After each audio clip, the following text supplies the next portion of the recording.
Hello friends, welcome back to my channel. तर आज ठरवलं इडली म्हणून तांदूळ चाळायला घेतले.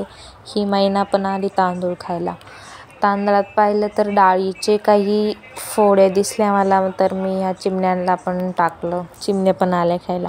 इडलीचं वगैरे दळून घेतलं. तर म्हटलं थोडासा ॲपलचा ज्यूस पिऊ. तो ज्यूस प्यायला. संध्याकाळी इडल्या करायला घेतल्या. इडल्यांचे भांडे धुवून घेतले.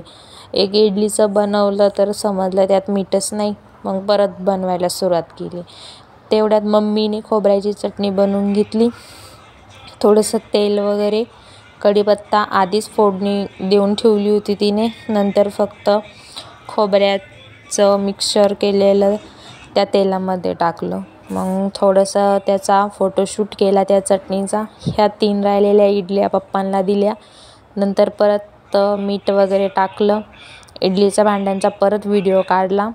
ह्यामध्ये लिंबू आणि थोडंसं पाणी वगैरे टाकलं. भांड्या भरून सगळं पॅक केलं. ते या भांड्यात एवढ्या साऱ्या इडल्या बनल्या.